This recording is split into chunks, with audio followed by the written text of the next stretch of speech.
Hallelujah, hallelujah, praise the Lord. All right, so I again welcome you all in the name of our Lord and Savior Jesus Christ.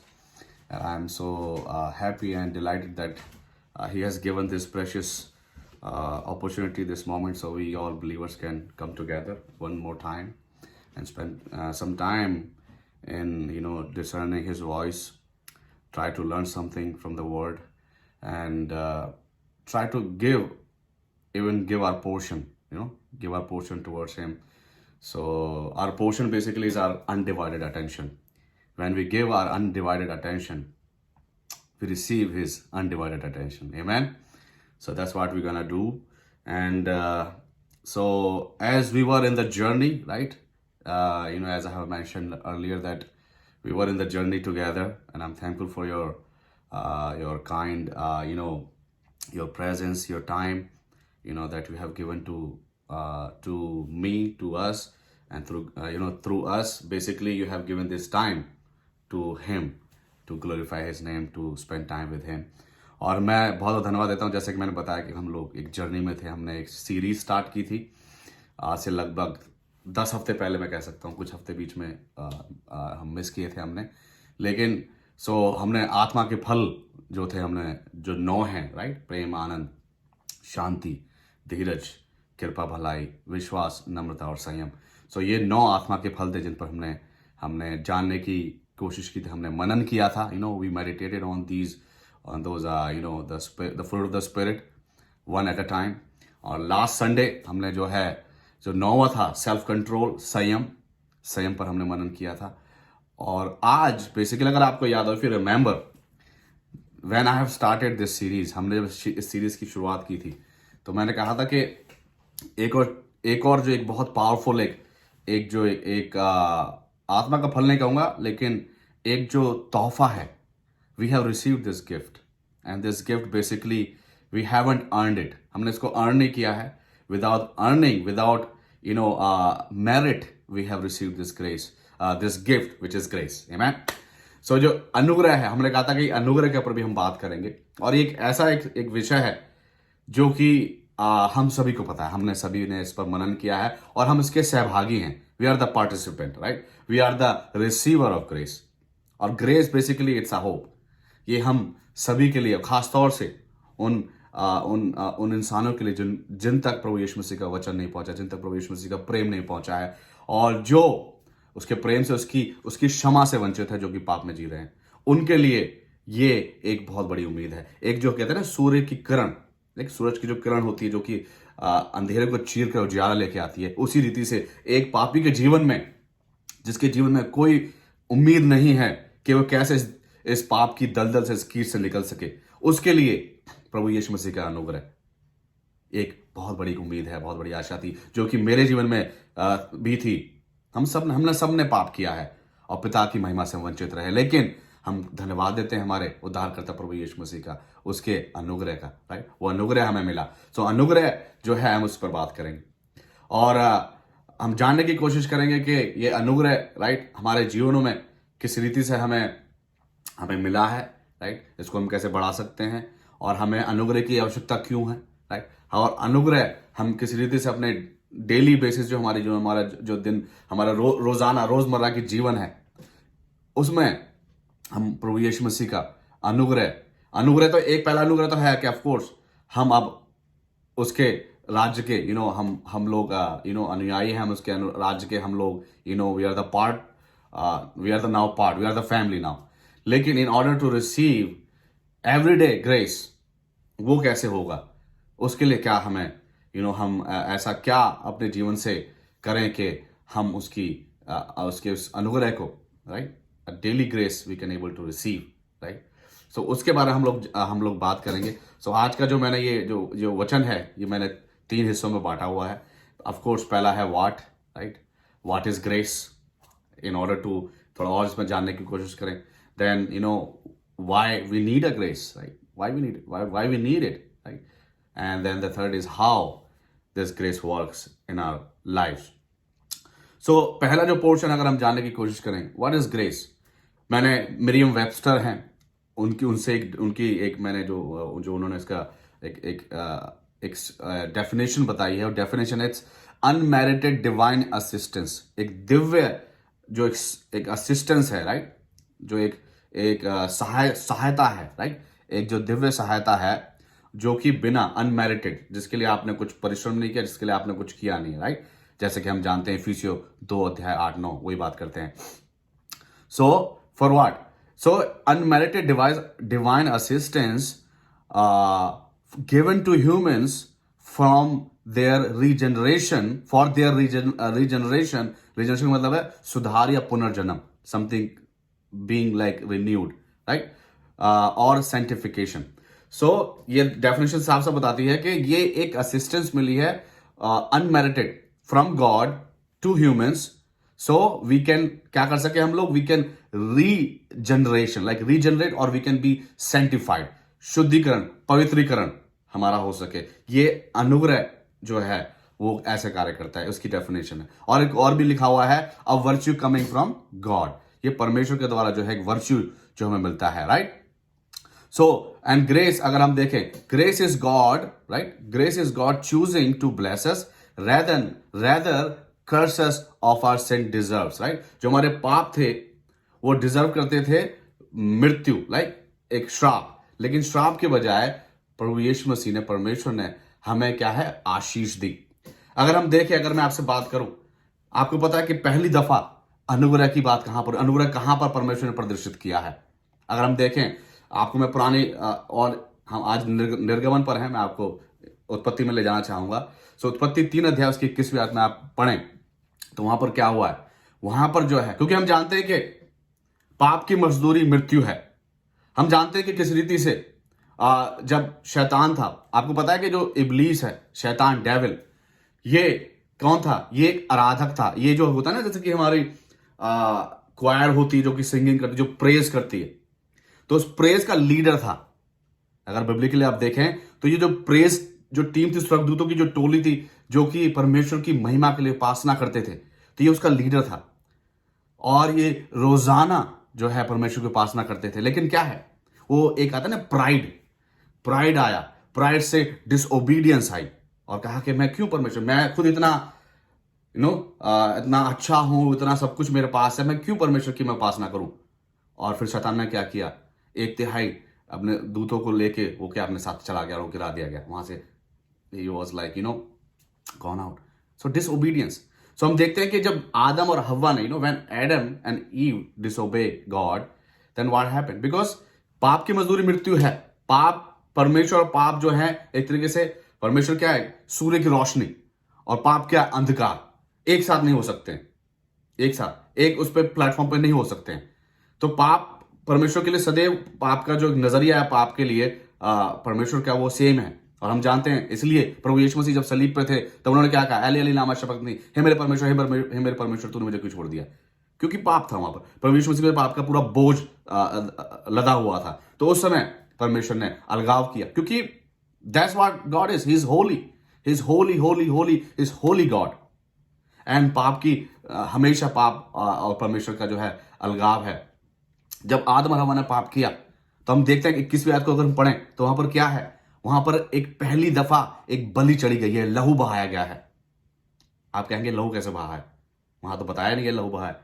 वहां पर बताया गया कि परमेश्वर ने क्या है, आदम और हव्वा को उस अदन की वाटिका से बाहर निकाल दिया। और जब बाहर निकाला, क्योंकि वो जान चुके थे वो नंगे हैं, तो परमेश्वर ने क्या दिया उनको अंग रखे दिए, उनको जो है चमड़े के, वो जो उनके, ताकि अपने वो पहन सके, राइट, अंग रखे दिए, वो कपड़े दिए। और चमड़ा किससे बनता है? चमड़ा जो है जानवर की स्किन से बनता है, राइट, गाय या भैंस की स्किन से चमड़ा बनता है। तो वहां पर पहली दफा लहू बहा अनुग्रह के लिए। परमेश्वर ने उन पर अनुग्रह, परमेश्वर क्या, he could have killed them, right, उनको भस्म कर देता कि मैंने मट्टी से, मैंने तेरे को रचा, मट्टी में तेरे को मिलना है, और तूने आज वो काम किया है, तो मैं क्या, आज इसको किल यू, जस्ट खत्म। लेकिन परमेश्वर ने क्या चुना कि इसी मनुष्य ने, इस मनुष्य को क्या है, और ग्रेस अगर हम उसको कहें तो क्या है, grace basically it was a second chance. जो हमारे लिए एक सेकंड चांस था, वो ग्रेस, वही ग्रेस अनुग्रह है। सो परमेश्वर ने क्या चुना, अनुग्रह को चुना। लहू वहां पर बहा, किसी का, एक जानवर का, बलि चढ़ाई गई, उनके लिए कपड़े बनाए गए, और परमेश्वर ने उनको जीवित छोड़ दिया उनकी मर्जी पर। अब देखते हैं कि इन्होंने पाप तो कर लिया, इनको पता भी चल गया कि इन्होंने पाप किया है। लेट्स सी कि कब इस बात का इनको रियलाइज होगा। आगे इनको जो है मैं फिर मौका देता हूं कि ये लोग पाप से फिर, क्योंकि परमेश्वर ने हमें रोबोट नहीं बनाया कि चाबी भरी और जो वहां पर उन्होंने प्रेस किया वो हो रहा है, हम कर रहे हैं। परमेश्वर ने हमें अपनी मर्जी पर छोड़ा हुआ है। We have the will, we have the power to choose, that basically a sixth sense, right. हमारा सिक्स्थ सेंस वही है कि हाँ, वी हैव दिस कॉन्शियस कि हाँ, इंस्टिंक्ट कि हम लोग चुन सकते हैं, हम लोग पसंद कर सकते हैं, अपना डिसीजन ले सकते हैं। यही इंसानों का एक बहुत बड़ी एक खासियत जो है परमेश्वर हम सभी के लिए दी है। तो परमेश्वर चाहते तो सब कुछ वहां पर उनको कर सकते थे, he can do anything and everything, but he chose to display his grace and give them a choice, और give them basically I would say a second chance, कि इनको दूसरा मैं मौका दूं, और दूसरा मौका उनको मिला, right. So that basically that's what it is, right. Our sin, our acts, basically we deserve curse, but rather he chose to bless us, amen. उसने हमें क्या है, अनुग्रह दिया, हमें आशीष ही दी। आगे लिखा हुआ है कि it is the benevolence to the undeserving, right. रोमियो 6:23 में भी तो लिखा हुआ है कि हम वी वर ऑल अनडिजर्व्ड, लेकिन ये पिता का क्या है, तोहफा है हम सभी के लिए, अनुग्रह हम सभी के लिए तोहफा है। So that's what basically it's grace. और पौलुस ने, अगर हम देखें, पौलुस ने बहुत बार इस शब्द का इस्तेमाल किया है, क्योंकि पौलुस को भी क्या अनुग्रह मिला था, राइट, अनडिजर्विंग फेवर। हम जानते हैं कि वो जब दमिश्क रोड पर जा रहा था, उसने कोई ऐसा कोई काम नहीं किया था कि वो उसको अनुग्रह मिले, राइट, उसको दूसरा मौका मिले। वो वहां पर उल्टा सताने के लिए ही जा रहा था। लेकिन क्या है, वहां पर जब प्रभु यीशु मसीह से उसका वास्ता हुआ, उसका एनकाउंटर हुआ, परमेश्वर ने चुना, प्रभु यीशु मसीह ने चुना कि इस इंसान के ऊपर अनुग्रह किया जाए, और उस पापी पर जो शाऊल था, राइट, उस पर परमेश्वर का, प्रभु का अनुग्रह हुआ, उसको दूसरा मौका मिला। हम जानते हैं कि उसने दूसरे मौके का लाभ उठाया, और वो शाऊल से पौलुस बना, राइट, प्रचारक बना। और इसने इस शब्द को, इसको क्योंकि इसने रिसीव किया था, तो उसने बहुत बांटा है, बहुत बांटा है। हम देखें लगभग 150 बार, अगर हम देखें नए नियम में, इस शब्द का इस्तेमाल, इस शब्द का उच्चारण हुआ है, अनुग्रह का। और इसको हिब्रू में हम कहते हैं खारिश। आई डोंट नो, खारिश नहीं कह रहा हूं मैं, खारिश। It's like, it's a way to pronounce it's like grace. And of course we all aware with this acronym, right. हम इस एक्रोनिम से जाते हैं ग्रेस का, like God's riches at Christ expense, right. प्रभु यीशु मसीह के खर्चे पर, प्रभु यीशु मसीह के द्वारा पिता का अनुग्रह हम सभी के लिए, आमीन। तो ये है अनुग्रह। और अब अगर हम इस वचन पर आए, निर्गमन 9 अध्याय में, और यहां पर हम देखें, तो यहां पर भी क्या है, ये जो 5वीं विपत्ति है, बेसिकली हम जानते हैं कि 10 विपत्ति पड़ी थी मिस्रियों के ऊपर। पहली जो थी, हम जानते हैं कि जो नील नदी का पानी था, राइट, वो खून में तब्दील हो गया था। जो अंतिम विपत्ति थी, वहां पर क्या, जो पहलौठे थे, राइट, वो वहां पर वो खत्म हुए, राइट। लेकिन इजरायलियों के लिए क्या था, परमेश्वर ने क्या कहा था, एक चिन्ह ठहराया था कि एक निर्दोष, एक जो मेमना है, उसकी बलि चढ़ाना और उसके खून को अपने द्वार पर लगाना, that will be a sign for that angel of death will pass away, right?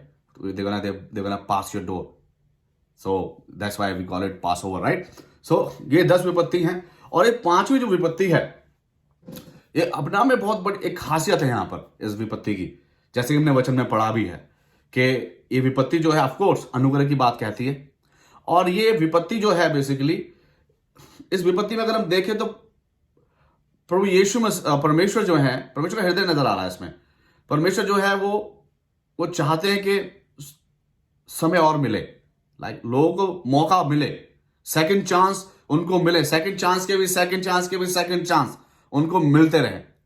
वो यहां पर नजर आ रहा है, राइट। और यहां पर नजर आ रहा है कि परमेश्वर जो है वो फर्क रखता है उन लोगों के बीच में जो कि बचाए गए हैं, जो उसकी भेड़े हैं, और उन लोगों के बीच में भी जो अभी तक नहीं बचाए गए हैं।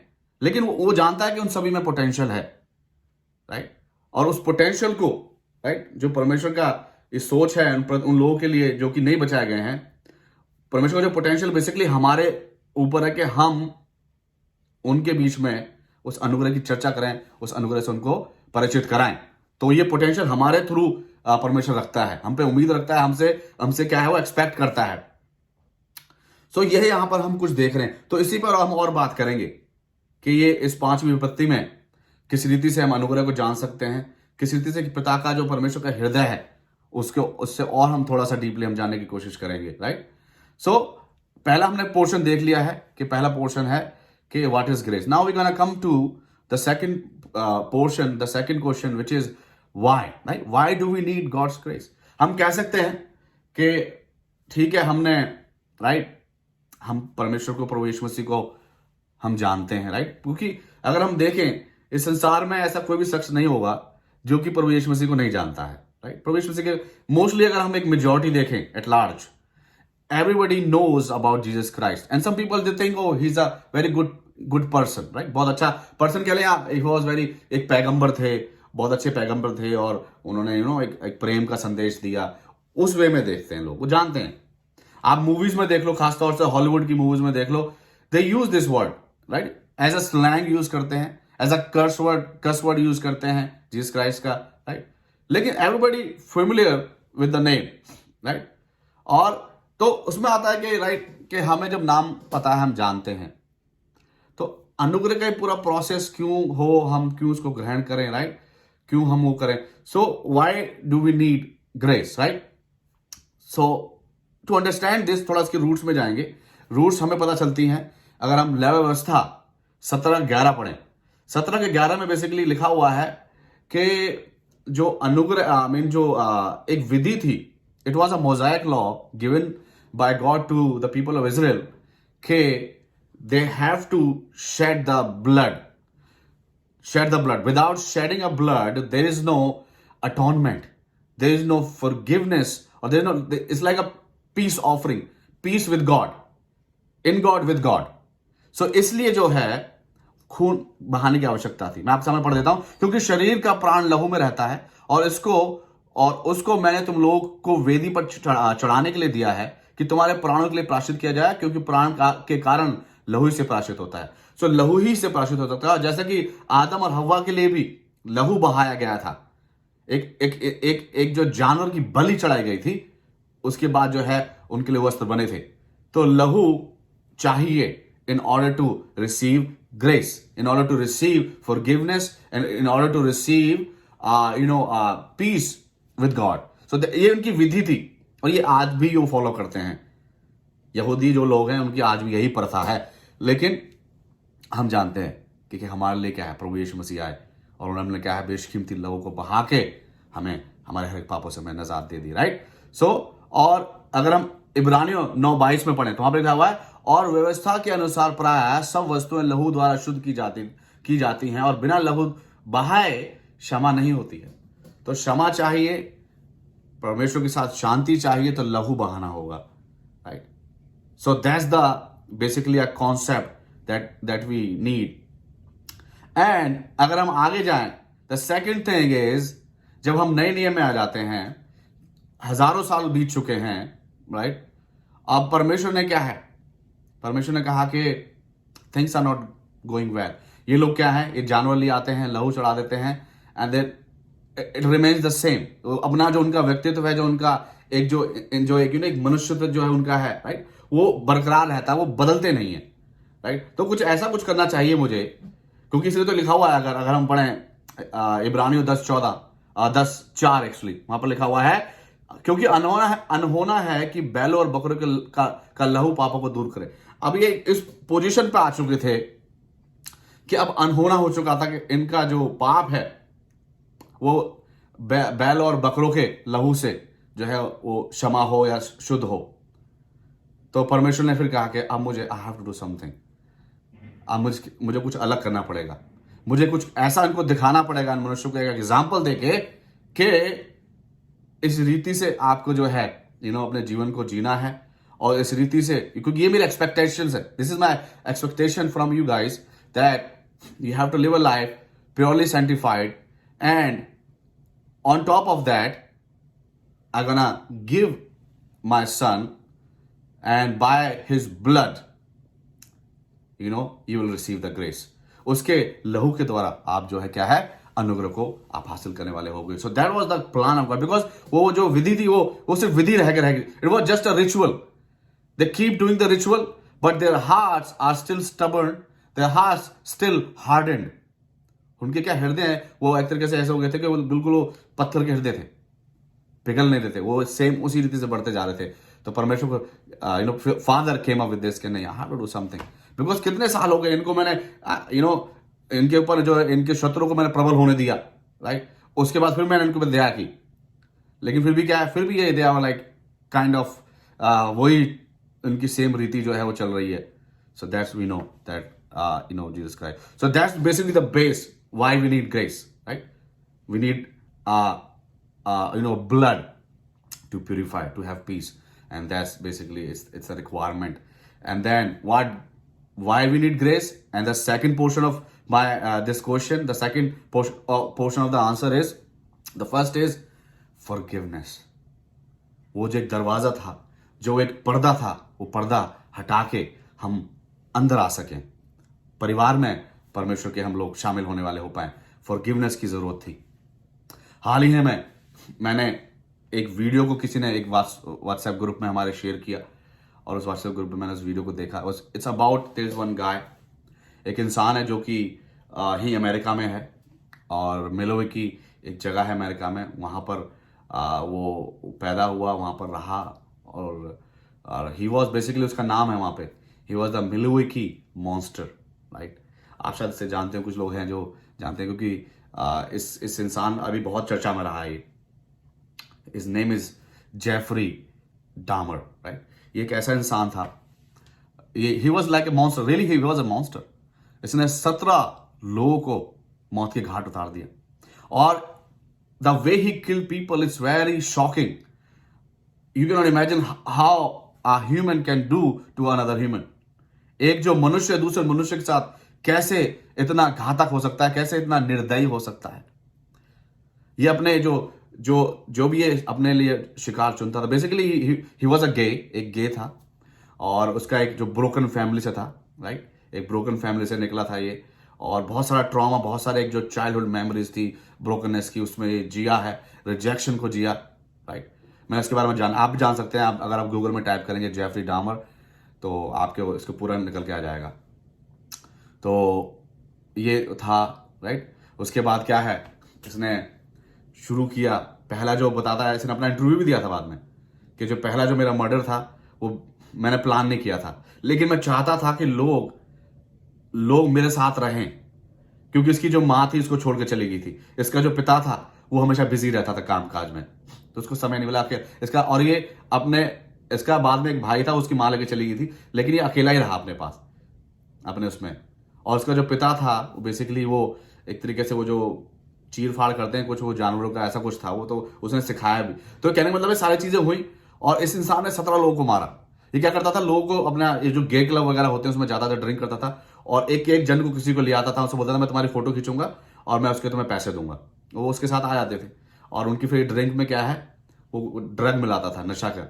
और नशा करने के बाद क्या है, उसके बाद वो तो फिर बेहोश हो गए. देन उनको पकड़ के उनका वो गला काट देना और सारी चीजें करना. और प्लस इतना ही नहीं है, इसने उनमें से कुछ जिसने विक्टिम थे, उनमें से उनके अंगों को, उसके दिल को खाया भी इसने. ही जस्ट कैन यू इमेजिन, पूरे शरीर को उसने काट के चीर फाड़ दिया, उनके हृदय को निकाला और उसको पका के उसने खाया. That's kind of monster he was. और जो उसका अंतिम जो विक्टिम था 18वां, उसको उसने पकड़ लिया था. ड्रग ऑलमोस्ट दिया, लेकिन कुछ चीजें थी वहां पर, वो ही वॉज लाइक एस्केप, बाहर निकल गया. देन वो पकड़ा गया. देन उसने फिर बोला कि मैं पकड़ा गया हूं, और कह रहा है मुझे मुझे दुख नहीं है. और ये कह रहा है कि उसने फिर ये भी बोला अपने कन्फेशन में कि मैंने काम किए हैं उसकी सजा केवल मृत्यु है, मैं डिजर्व करता हूं. और अगर मैं इसको लॉन्ग स्टोरी शॉर्ट करूं, मैं इसको आप जाकर देख सकते हैं. बहुत दिल दहलाने वाले जो है ये उसमें इंसिडेंट बताया गया है इसकी स्टोरी में.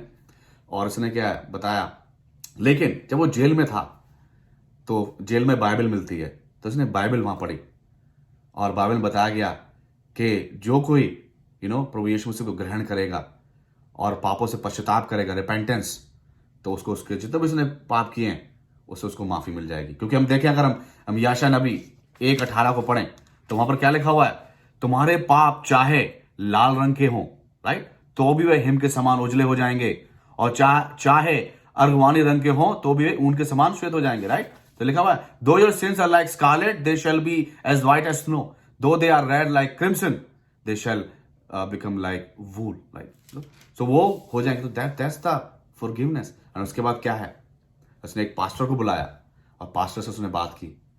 पास्टर ने बताया कि हाँ, अगर आप ये निर्णय लेते हो अपने पापों से माफी मांग के, पश्चाताप करके, if you repented and if you accept Jesus Christ as your lord and saviour, of course you will be saved.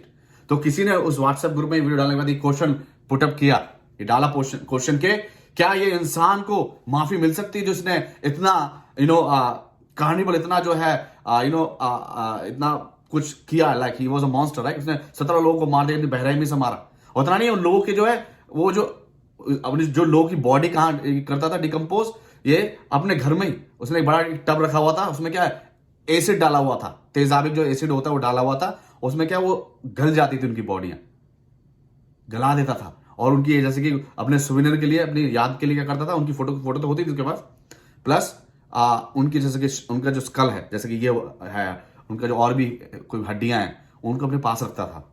और इतना नहीं, वो एक उसने बताया अपने इंटरव्यू में कि एक बार वो चॉकलेट फैक्ट्री में काम करता था, he was working in a chocolate factory, and वो क्या है, अपने बैग के अंदर एक स्कल लेके गया, एक मस्तिष्क का वो क्या है, वो स्कल लेके गया, खोपड़ी। So that was kind of crazy guy.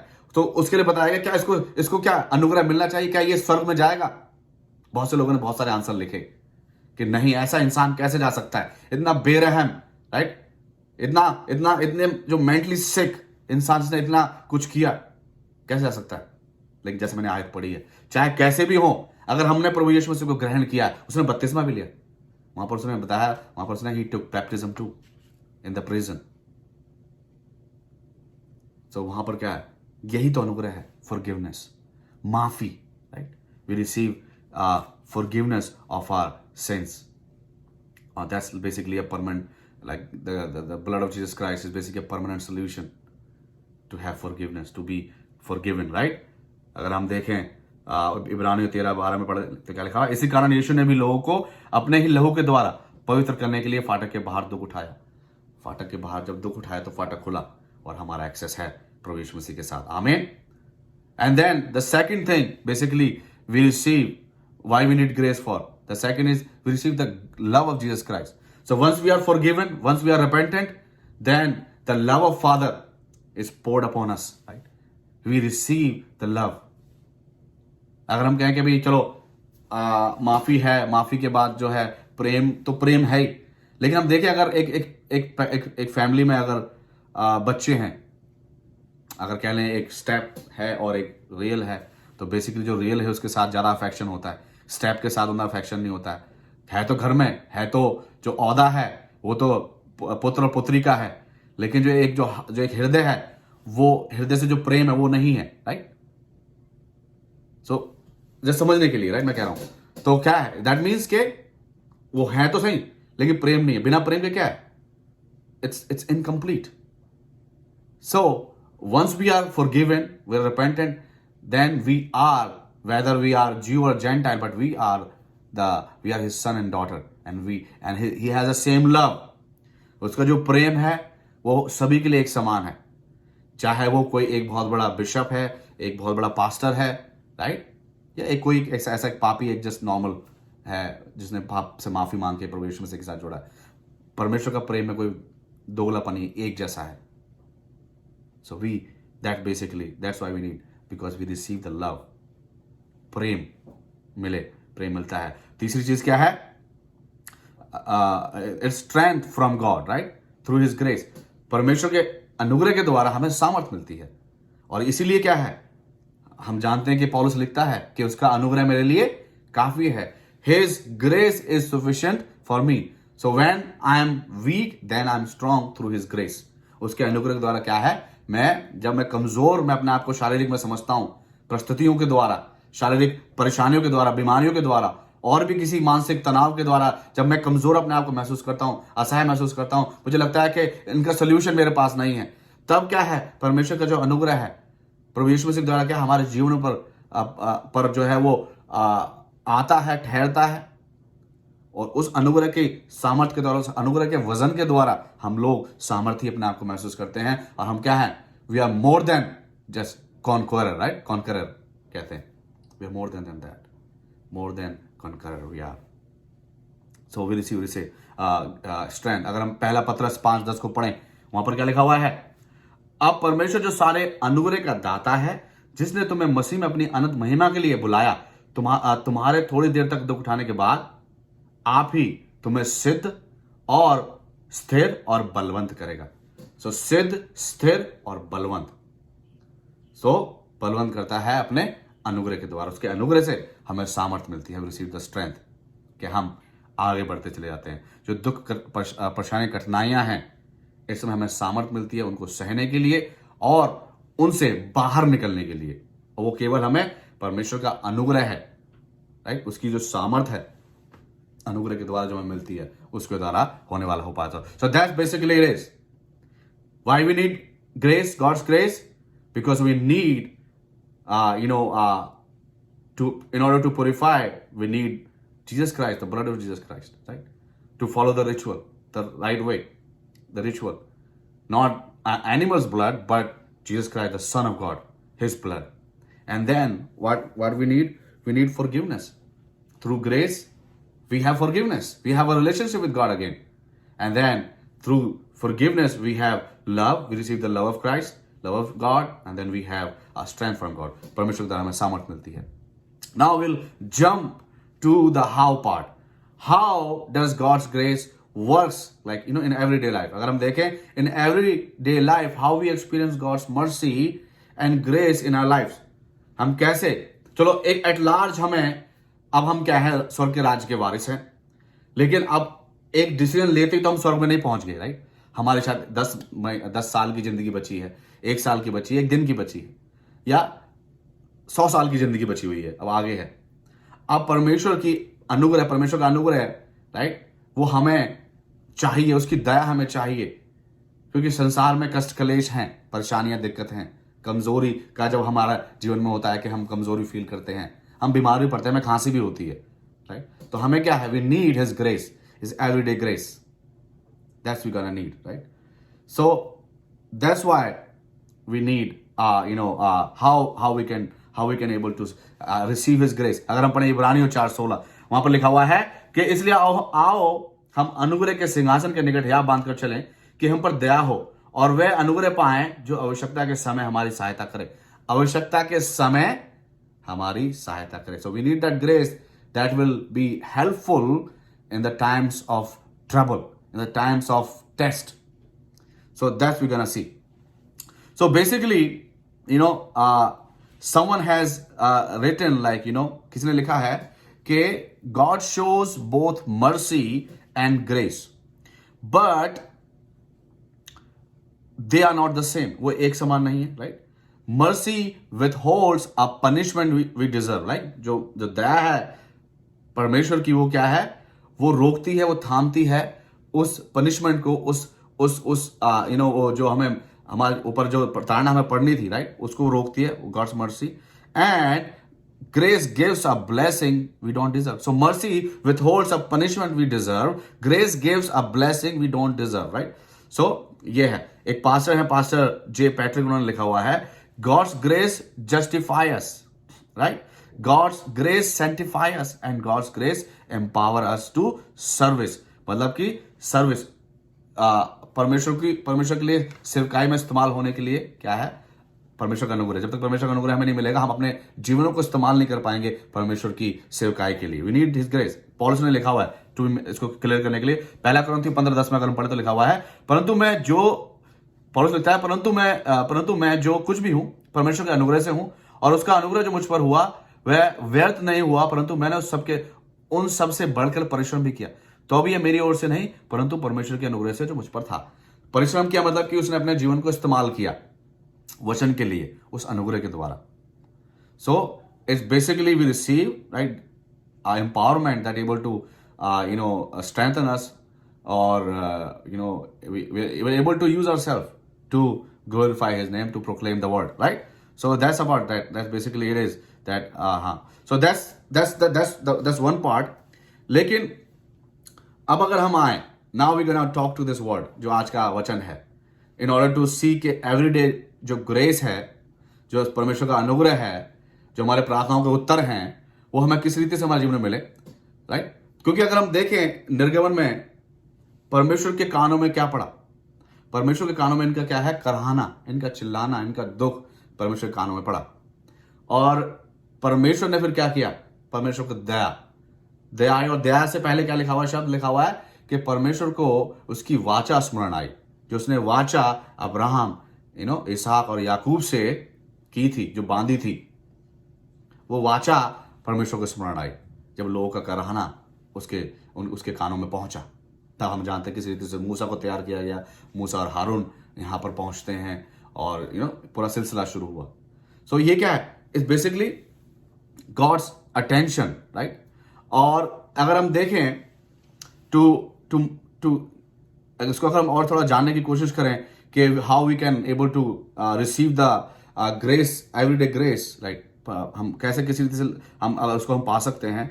So basically अगर हम देखें, अगर इसके पहली आयत में 9 अध्याय की, वहां पर एक शब्द का इस्तेमाल किया गया है, वो शब्द है इब्रियों का परमेश्वर। हम जानते हैं कि जो अब्राहम था वो इब्री का अगर हम मतलब ही देख लें तो इब्री का basically this word basically means cross over, right? Cross over, क्योंकि क्या है, कसदियों के देश में अब्राहम रहता था, वही उसका परिवार था। उसके बाद हम जानते हैं अब्राहम की कॉलिंग हुई, अब्राहम निकल के आया, तो फिर क्या, अब्राहम के द्वारा परमेश्वर ने क्या है, उन लोगों को क्या, एक नई जाति बनाया, इब्री बनाए गए। सो इब्री है, और इब्री का मतलब अगर हम देखें वर्ड में बहुत पावर है, टू क्रॉस ओवर, मतलब कि एक जो पुरानी जगह से क्रॉस करके, राइट, दूसरी तरफ आ जाना। कहने मतलब ये क्रॉस, अगर इसमें देखें, अगर इसको वर्ड पर थोड़ा प्ले देखें तो टू क्रॉस ओवर। हम लोग भी क्या है, हम लोग हिब्री तो नहीं बने, इब्री तो नहीं है, लेकिन क्या है, हम क्रूस से क्रॉस होके to cross over, now we are in the family of God. So cross over, so जो अब्राहम था और उसके जो और अन्य वंशज थे, वो इब्री कहलाए गए, एक नई प्रजाति बनी। और इसलिए यहां पर क्या है, क्योंकि उन्होंने एक पुराने जीवन को छोड़ के परमेश्वर की आज्ञाओं को मान के ओबीडिएंट बन के वो परमेश्वर के लिए उन्होंने अपने आप को उन्होंने एक कमिटमेंट जाहिर किया। So basically if you see this, like Hebrews to cross over, इसका मतलब होता है कि that the commitment, right, commitment की बात करते हैं। अगर हम यूहन्ना 5:24 पढ़ते हैं तो वहां पर हमें समझ में आता है वहां पर क्या लिखा हुआ है, मैं तुमसे सच सच कहता हूं, जो मेरा वचन सुनकर मेरे भेजने वाले की प्रतीति करता है, अनंत जीवन उसका है, और उस पर दंड की आज्ञा नहीं होती, परंतु वह मृत्यु से पार होकर जीवन में प्रवेश कर चुका है। सो उसी जिस रीति से हम लोगों ने क्रूस के द्वारा हम पार होकर अब मृत्यु से हम जीवन में प्रवेश कर चुके हैं, उसी रीति से हम जानते हैं कि जो इब्री जो यहां पर लिखा हुआ बताया गया है, ये परमेश्वर के चुने हुए लोग थे, जो कि अब्राहम से परमेश्वर ने बात की, उनसे क्या है, then they came to the family of God. So God basically has obligation, right? God has this consideration for these people and for us, because we are the chosen ones, right? हम चुना हुआ है, हम उसके जन, उसकी चढ़ाई की भेड़े हैं। तो उसके क्या, उसका है कि मैं इनके प्रति मुझे है, लेकिन हम ऑफकोर्स हम भी sometime we go astray, right? Then we have to face the consequences of that. लेकिन जब भी हम पुकारते हैं, that's the heart of the grace of God, right? That's the heart of grace of God, कि he listens, he pay attention. So in order to have a daily grace, और in order to have grace, of course हमें पापों से निजात देने के लिए तो ऑफकोर्स परमेश्वर मसीह का लहू काफी है। लेकिन उसके बाद क्या, जैसे मैंने बताया कि वो केवल हमारी जिंदगी ऐसे नहीं कि आपने डिसीजन लिया, आपने पश्चाताप किया, दुआ करी, आपने ग्रहण किया और आप मर गए, होता है, ऐसा भी होता है। लेकिन आप जीवन में हैं, आपको डेली जीना है, और डेली जीने के लिए आपको सामर्थ चाहिए, आपको हिम्मत चाहिए, आपको प्रभु यीशु मसीह के मिरेकल्स आपको चाहिए। हम कुछ ऐसी भी सिचुएशंस में होते हैं जहां पर बिना मिरेकल्स के हम it's we not able to survive. We need his miracle, we need his mercies every day, every time. Right now, if I'm speaking, That's His grace, that's His mercy that He has given to me, and that He is extended towards you, so you can able to participate in this service, able to have your time in this fellowship. That's His grace. That's the grace we have received. And sometimes we need His divine intervention. हमें अनुग्रह उस समय चाहिए होता है कि जब it's like हमारे ह्यूमनली जो एफर्ट्स हैं, जो ह्यूमनली हमारा जो विवेक है वो वहाँ पर काम ही नहीं कर सकता, हम कितना भी एफर्ट, लेकिन वहाँ पर जब परमेश्वर का अनुग्रह जब हमें मिलता है, होता है जब गिलास से कहते हैं ना, हमारा आधा गिलास जब परमेश्वर उसमें अपना आधा मिलाता है तो हमारा गिलास फुल हो जाता है। वही अनुग्रह है जो भी हमारे पास है। लेकिन हमारे पास क्या है, हमें वहाँ तक जाना है। We have to show a commitment, right, cross over. जब हम क्रॉस ओवर करते हैं, right, then we become his brew, right, his brew मतलब जो उसके हैं, राइट, उसके हैं। और सो दैट्स लाइक एक प्री रेक्विजिट अगर हम देखें कि एक आपके लिए कि जब आपने परमेश्वर को ग्रहण किया, परमेश्वर से ग्रहण किया, then you have to be cross over, you have to have this commitment. So commitment बहुत जरूरी है। बिना कमिटमेंट के, right, it's like you are wasting your time and his time, because Christianity without commitment is nothing, right, कुछ भी नहीं है, उसका मूल्य नहीं है। So we have to be committed. हम जानते हैं जो उस अंधे के लिए हम बात करते हैं, राइट, बार्थेमेस, उसने क्या है, जब उसको लोग मना कर रहे थे, वो वहां भीख मांग रहा था, जब उसने सुना तो उसने कहा, हे दाऊद के संतान, मुझ पर दया कर। जब परमेश्वर ने उसको बुलाया तो हम जानते हैं जो उसने वो कोट सा पहन रखा था, जो कि प्रतीक था कि ये क्या है, ये अंधा है और ये मांगने के लिए यहां पर बैठा हुआ है। सरकारी वहां पर उनको मिलता था वहां पर उस टाइम पे। एंड देन वो क्या है, उसने उस कोट को फेंक दिया और वो जाके प्रभु यीशु मसीह के पास पहुंचा। हम जानते हैं एक अंधा था जो कि प्रभु यीशु मसीह ने उसको दो बार उसकी आंखों पर लगाया गया। पहली बार उसने कहा कि मुझे लोग दिखते हैं, पेड़ों की तरह दिखते हैं। देन जीसस क्राइस्ट अगेन, उसने प्रभु यीशु मसीह ने क्या दोबारा लेप बनाया थूक से अपने, और फिर उसकी आंखों पर लगाया। फिर क्या उसने कहा कि हाँ अब मुझे दिखता है। तो प्रभु यीशु मसीह ने क्या सलाह दी कि now you have crossed over. अब क्या है, don't go to that village, उस गांव में वापस मत जाना, पांव मत रखना। Don't go back to your old life. So you have to have a commitment. Without commitment, Christianity is just like कि हाँ भाई, आप कहो कि हाँ भाई मैं मैं पतला होना चाहता हूँ, अगर मोटे हैं, राइट, तो आप कहें कि हाँ भाई बस मैं जिम की जो है वीडियो देख लूँ, पिक्चर देख लूँ, मैं हो जाएगा। नहीं, you have to go every day, you have to follow a diet, you have to follow a discipline, then you able to do something about your health, about your weight, right. So commitment, you have to have commitment. So that's the thing. और यहाँ पर देखा कि जब when you are committed, then God remembers you. God knows that yes, my son, my daughter needs my divine intervention. Then He will come and He showed His grace. He bestowed His grace upon you in the time of need. तभी तो क्या लिखा हुआ है कि जब हमारे सहायता की आवश्यकता है, उस समय में, कष्ट और क्लेशों के समय में, उसका अनुग्रह हम पा सके। So the commitment. Once we have commitment, then we have moved to life. No more death or fear of death. Now we have a hope of life. So that's the first thing.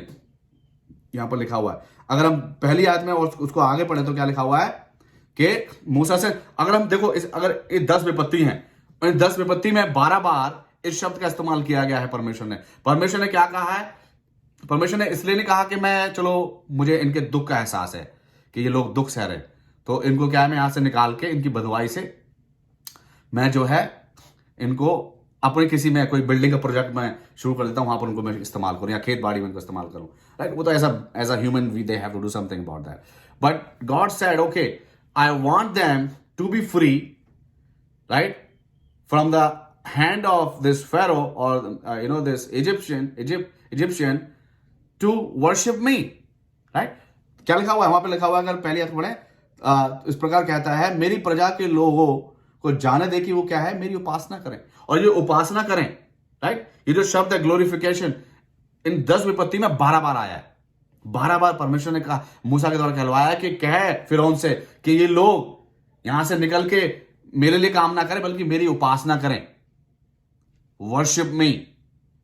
And जैसे कि हम लोग जानते हैं, so that's the second part, that's the second prerequisite, जो कि होता है कि हाँ God really needs from you, he has given you everything, he has given his son, his everything he has given to you, he needs something from us, एक तो पहला तो वो कमिटमेंट चाहता है, एक कमिटमेंट के हाँ उसके लिए हम कुछ करें, राइट, उसके हम बने तो हम अपने आप को भी we have to recognise ourselves that yes we are the believer of Christ, we are the recipient of grace, of his unfailing grace. We have to recognize. इसलिए कहा उसने वचन में क्या कहा है, यदि तुम मनुष्य के सामने मेरा अंगीकार करते हो तो मैं भी तुम्हारा अंगीकार करूंगा पिता के सामने, और यदि तुम मनुष्य के बीच में मनुष्य के सामने मेरा तिरस्कार करते हो, मुझे नहीं पहचानते, तो मैं भी क्या तुम्हें नहीं पहचानूंगा पिता के सामने. How simple is that. So he needs a commitment. Second thing, Upasana, glorification. Okay, glorification की अगर हम बात करें, 12 बार आया of course. And glorification basically it's a process. when you are glorifying God, जब आप परमेश्वर की आप उपासना कर रहे हैं, प्रभु यीशु मसीह की आप उपासना कर रहे हैं, तो उससे क्या है, it basically it's purifying you. जितना आप ज्यादा परमेश्वर को आत्मा और सच्चाई के साथ आप जो है उसकी उपासना करेंगे, राइट, उसको महिमा देंगे, उतना ही क्या है, आप पवित्रकरण की ओर जाएंगे. So it leads you to be sanctified. God helps you, जैसे कि हमने इसकी डेफिनेशन हमने स्टार्टिंग में पढ़ी थी कि God basically helps us, right, और एक डिवाइन असिस्टेंस के द्वारा हम जानते हैं कि पवित्र आत्मा है, जो पवित्र आत्मा के फल है 9, वो भी क्या है, इट्स लाइक अ प्रोसेस जो आपको एक सेंटिफिकेशन प्रोसेस में आपको लेके चलता है. So that's it. So when we glorify God, then what happens, we are basically renewing ourselves, we are basically being sanctified. कैसे, अगर मैं एक एग्जांपल दूं आपको, जब हम धातु जो है, एक सोना एक धातु है, राइट, तो जब आप इसको हम जैसे कि जहां ये गुफाओं में से, खान में से उनको निकाला जाता है, तो एक मिट्टी की तरह होता है. तो इसको क्या प्यूरिफाई करने के लिए, साफ करने के लिए क्या है, इनको आग में झोंका जाता है, इनको गर्म किया जाता है. तो जितना ज्यादा गर्म होता रहता है उतना क्या हो, डस्ट पार्टिकल, जो इम्प्योरिटी है वो निकलती रहती है, और फिर बाद में क्या है, एक शुद्ध सोना निकल के आता है जिसकी वैल्यू है. उसी रीति से जब हम परमेश्वर की, प्रभु यीशु मसीह की उपासना करते हैं, वर्शिप करते हैं, राइट, तो क्या है, ये एक शुद्धिकरण का प्रोसेस है हमारा. वर्शिप से मेरा मतलब केवल यही नहीं है कि हाँ हम जब हमारे चर्च में हमारा स्टार्टिंग का समय होता है हम गीत गाते हैं, ऑफ कोर्स वो तो है, ऑफ कोर्स, लेकिन जब हम एक जीवन अपना जीते हैं, राइट, एक इन आत्माओं के जो फल हमें मिले हैं, इनको अपने जीवन से हम लागू करते हैं, राइट, लोगों के बीच में प्रेजेंट करते हैं, फलवंत होते हैं, तो क्या है, वो हमें छाड़ता है और हमें क्या है, हमें बढ़ाता है, हम बढ़ते हैं, because we are attached to him. We are glorifying him through our life, through our deeds, through our acts, through our actions, through our words. So it's basically when we are doing it like in a continuous, like, when we are consistent, basically it's a process. We are being sanctified day by day at every action we take. चाहे हम गीत गा के, वचन बांट कर, वचन सुनकर, अच्छा जीवन, एक मसीह जीवन का एक उदाहरण देकर, लोगों की सहायता या कुछ भी, anything, right? Anything or everything. Then basically it's a process of sanctification. And that's a prerequisite to have God's grace every day. It's like basically we are getting near to the throne of His grace. उस सिंहासन के सामने हम सिंहासन के नजदीक होते जा रहे हैं, और हम जितना नजदीक होंगे, जितनी नजदीकी हमारे उसके साथ होगी, जितनी भी घनिष्ठता, प्रॉक्सिमिटी हमारे उसके साथ होगी, सो व्हाट गोना हैपन, उसका अनुग्रह हमें, उसके सिंहासन में टपकता रहेगा, हमारे जीवन में हमें मिलता रहेगा. जब भी हमें हमारे सामर्थ्य पर्याप्त नहीं है, when we are not like fully like कि हमारी जो सामर्थ्य पर्याप्त नहीं है, देन अपनी सामर्थ्य हमारे सामर्थ्य में ऐड करके हमें क्या है, खड़ा करेगा, हमें सामर्थ्य देगा हम, ताकि we can able to move forward, right.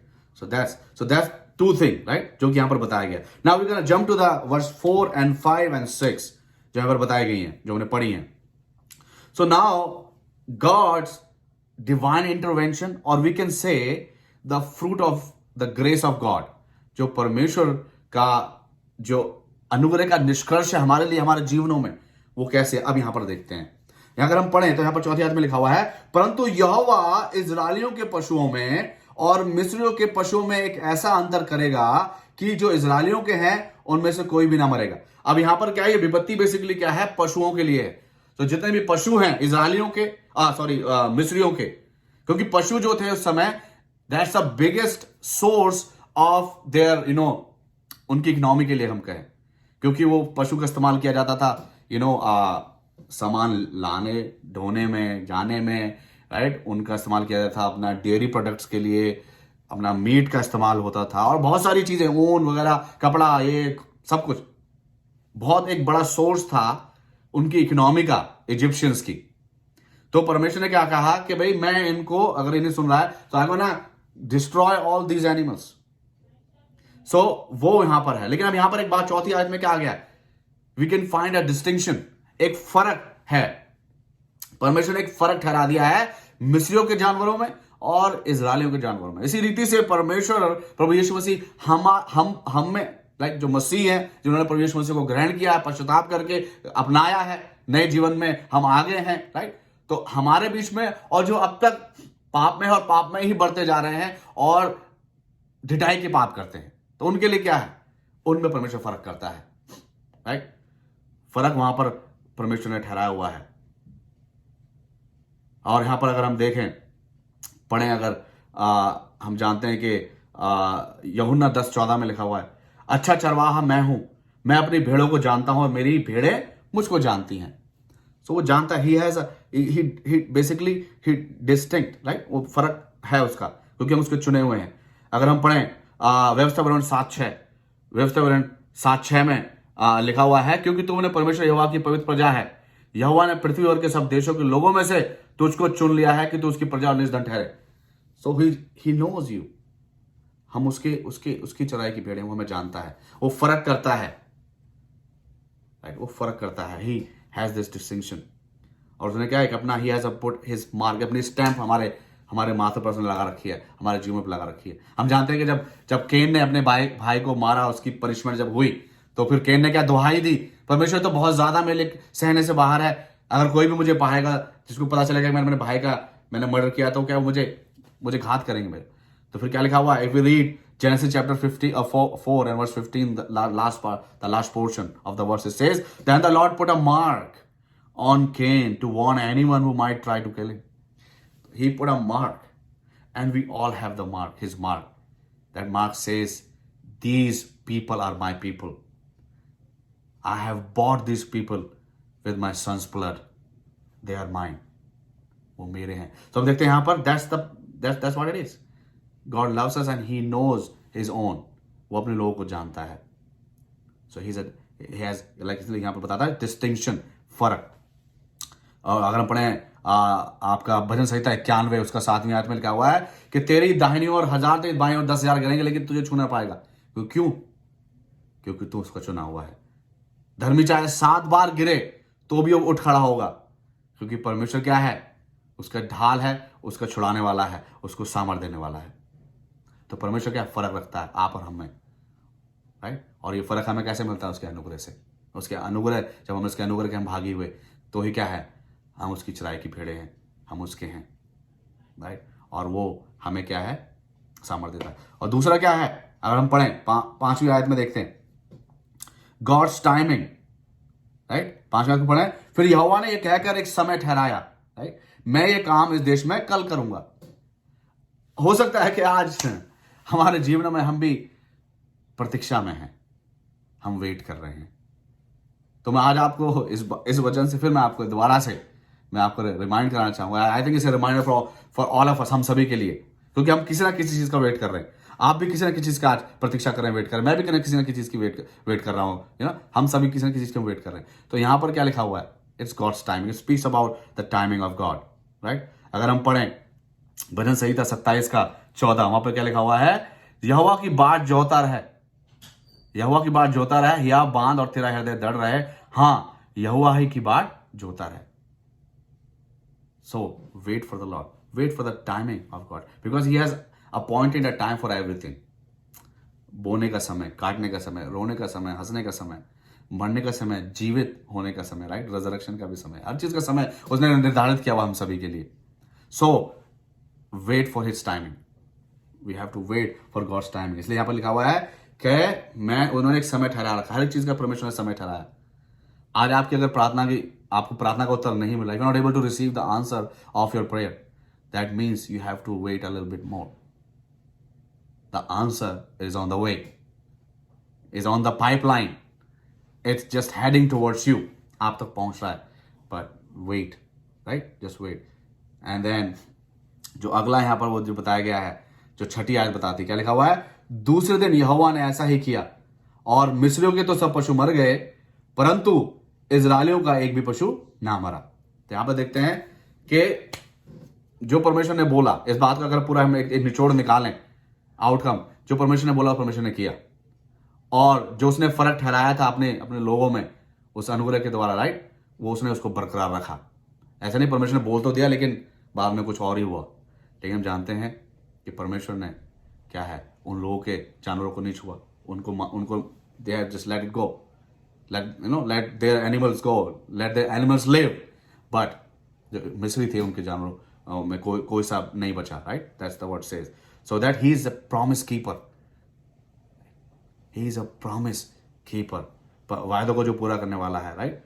अगर हम पढ़े यहोशू 21:45 में क्या लिखा हुआ है, वहां पर लिखा हुआ है कि जितनी भलाई की बातें यहोवा ने इजराइल के घराने से कही थी उनमें से कोई भी ना छूटी, सब की सब पूरी हुई हैं। और यहोशू ये तब लिख रहा है जब वो उस प्रॉमिस लैंड में पहुंच चुके हैं, उस वाचा के देश में पहुंच चुके हैं। देन उसने रिकॉल किया, उसने याद किया कि परमेश्वर ने जो जो बोला परमेश्वर ने वो किया, वो वायदों को पूरा किया। और आज हम इस वाचा के देश में हैं जिसकी शपथ परमेश्वर ने हमारे पूर्वजों से खाई थी। So that reveals that yes, indeed, he is a promise keeper. अगर I just encourage you with this, that indeed he is a promise keeper. जो वायदे उसने आपके जीवन में आपके लिए उसने किए हैं, उन तमाम वायदे को वो पूरा करता है और करता रहेगा और करने वाला है। He is about to do it. All you have to do, be patient. Practice self-control, right? So then you are able to receive his what he has promised. इसलिए मत्ती में क्या लिखा है, मत्ती 24:35 में लिखा हुआ है कि आकाश और पृथ्वी टल जाएंगे परंतु मेरी बातें कभी ना टलेंगी। जो वचन, जो वायदे प्रभु यीशु मसीह ने हम सभी से किए हैं, राइट, वो पृथ्वी में सब कुछ टल जाए लेकिन जो वायदे हैं वो हमेशा स्थिर रहेंगे, राइट, क्योंकि परमेश्वर वो मनुष्य नहीं जो बदल जाए। गिनती में लिखा हुआ है ना, वो इंसान नहीं जो बदल जाए, वो इस स्वर्ग और पृथ्वी का करता है। जो उसने बोला है, जो कमिटमेंट उसने किया है, वो उस कमिटमेंट में बरकरार रहता है। इसलिए प्रियो मेरे भाई मेरे बहनों, मैं आपसे जो encourage you with this word that yes, indeed, we have to really have faith in him, that he really is a promise keeper. He has this distinction between us, his people, and between the worldly people, right? Worldly people are not our enemy. We have to reach out and we have to save them. We have to include those people in our family, right? उनको भी लेके आना है, so they able to receive that grace. So मैं इस वचन से आपसे यही मैं आज मिला था कि इस वचन से आज आपके हमारे बीच में हम इस विषय पर हम चर्चा करें कि वाकई में God is basically has this grace. His grace is available for everybody. हर एक के लिए उपलब्ध है, हमें मिली है, हमारे द्वारा और भी बहुत से लोगों को मिल सकती है। और परमेश्वर क्या है, जैसे कि यहाँ पर इजरायलियों के जानवरों के साथ किया, राइट, कि उसने क्या है, एक समय निर्धारित किया और उसने क्या किया है, उसने दया बना के रखी, अपनी अनुग्रह बना के रखा, और हमें अनुग्रह हमें मिला है प्रभु यीशु मसीह के द्वारा। आमीन। उसके कौड़े खाने से हम लोग चंगे हुए हैं, उसके लहू बहाने से हमारे पापों से हमें निजात मिली, उसके मुर्दों में से जी उठने से हमें हमारा उद्धार मिला है। और ये उद्धार जो हमें मिला है, जो नया जीवन हमें मिला है, पापों से माफी मिली है, ये हमें क्या है, we have to keep spreading to other people, उन लोगों को जिनको नहीं मिला है। आमीन। आइए प्रार्थना करें। धन्यवाद यीशु, हम धन्यवाद करते हैं प्रभु जी इस वचन के लिए, प्रभु जी जो आपके अनुग्रह के द्वारा, आपकी पवित्र आत्मा के मसीह के द्वारा हमें प्रभु जी मिला, हम पर जाहिर हुआ प्रभु जी। और हम धन्यवाद देते हैं कि किस रीति से आप अनुग्रह के दाता हैं प्रभु जी, और आपने अनुग्रह हम पर सदैव आपने बरकरार रखा है। और ये वाकई में आपका अनुग्रह कि हम लोग प्रभु जी, हम लोग कंज्यूम नहीं हुए हैं प्रभु जी, हम लोग नष्ट नहीं हुए हैं, हम लोग अभी भी जीवित हैं प्रभु जी। तो मैं प्रभु जी आपसे मांगता हूँ ये अनुग्रह प्रभु जी, जैसा आपने हमारे जीवन में प्रकट किया है और हमारे द्वारा होने दिया अनुग्रह बहुत से लोगों के बीच में जिन पर अब तक प्रकट नहीं हो, प्रकट होने वाला हो पाए प्रभु जी, और इस अनुग्रह का हम महत्व जानने वाले हो पाए प्रभु। और प्रभु जी आपके सिंहासन के हम समीप रहें, और जो कमिटमेंट हमें चाहिए कि हम अपने विश्वास के प्रति आपके लिए रखें प्रभु जी, करें, और हम करने वाले हो पाए प्रभु जी। और उस पवित्रीकरण का हम अपने जीवन से हम सदैव उस पवित्रीकरण को होने दें, अपने आप को सेंटिफाई करें, और प्रभु जी हम और प्रभु जी ताकि प्रभु जी हम उन समय में प्रभु जी हम आपकी उस अनुग्रह को अपने जीवन से, उन प्रार्थनाओं को उत्तर को अपने जीवन से प्रभु जी हम हासिल करने वाले हो पाए प्रभु जी। तो आप दया करें, मदद करें प्रभु जी। और प्रभु जी आपके ये अनुग्रह का ही फल है कि प्रभु जी हमें ये मिलता है, जैसे कि डिस्टिंक्शन के बारे में बात करी है, और हमने बात करी है और आपके समय, उचित समय के लिए आपने जो ठहराया हुआ है, और प्रभु जी जो कि एश्योरेंस है कि आप करेंगे हमारे जीवन में उस कार्य को प्रभु जी, उस वायदे को पूरा करेंगे, और तीसरा प्रभु जी कि आप हम उस वायदे को पूरा करने वाले प्रॉमिस कीपर है। तो हम धन्यवाद देते हैं प्रभु जी हर एक बात के लिए, हम धन्यवाद करते हैं प्रभु जी आपने सुना उत्तर दिया, हम धन्यवाद देते हैं। तो हमारे प्रभु जी जितने समय लोग समय प्रभु जी इस सर्विस का हिस्सा है प्रभु जी, अपने समय का बलिदान करें प्रभु जी, आप उनको बहुत ऐसा आशीष दें प्रभु जी, और उनके जीवनों में प्रभु जी अनुग्रह बरकरार रहे प्रभु जी, अनुग्रह में बढ़ते जाए प्रभु जी, और प्रभु जी सदैव प्रभु जी आपको, आपके अनुग्रह को पाएं जब भी आपके अनुग्रह की हमको आवश्यकता है, हमको आवश्यकता है प्रभु जी। हम धन्यवाद देते हैं एक बात के लिए, धन्यवाद से हम सब कुछ मानते हैं उद्धार करता प्रभु यीशु मसीह के पवित्र नाम में होकर आमीन। Our Father, who art in heaven, hallowed be thy name. Thy kingdom come, thy will be done, on earth as it is in heaven. Give us this day our daily bread, and forgive us our trespasses, as we forgive those who trespass against us. And lead us not into temptation, but deliver us from the evil. For thine is the kingdom, and the power, and the glory, forever and ever. Amen. And now may God bless you and keep you, and make his face to be shine upon you, and be gracious to you, and lift up his countenance upon you, and give you peace. In the name of the Father, and of the Son, and of the Holy Spirit. And all God's people said, Amen. Amen. Alright, thank you again so much कि आपने अपने समय का बलिदान किया, और यकीन मानिए ये जो समय आपने दिया है वचनों में, ये समय आपका नोट किया गया कि आपने समय फलान डेट को फलान समय आपने संगति में समय को बताया, और इसका प्रतिफल आप कभी नहीं खोएंगे, और परमेश्वर आपको सदैव आशीषित रखेगा, आपके जीवन में उस अनुग्रह को बरकरार रखेगा, और जब भी आपको आवश्यकता होगी उसके अनुग्रह की, उसकी डिवाइन इंटरवेंशन की, सदैव आपके जीवन में वो रहेगा, क्योंकि आप कमिटेड हैं, देन वो आपसे ज़्यादा कमिटेड है, राइट। ऑलराइट, सो आपसे अगले सप्ताह मुलाकात होगी। आप प्रार्थना में याद रखिए, जैसे हमने आपको बताया कि हम अगले हफ्ते में हम लोग ट्रैवल कर रहे हैं, ये सब अगले हफ्ते में, सो हमारे ट्रैवलिंग वगैरह बहुत अच्छे तरह से हो सके, और गवाही बन सके। उसने गवाही बनाई है बहुत, और हम चाहते हैं कि इसी तरह से हमारे जीवन से गवाही बनते रहे, और उसका जलाल हमारे जीवन से प्रकट होता रहे। आमीन। ऑलराइट, सो आपसे कोशिश करेंगे अगले हफ्ते मिलने की, और आप अपना ध्यान रखिए। Take care, and God bless you all, and जय मसीह की।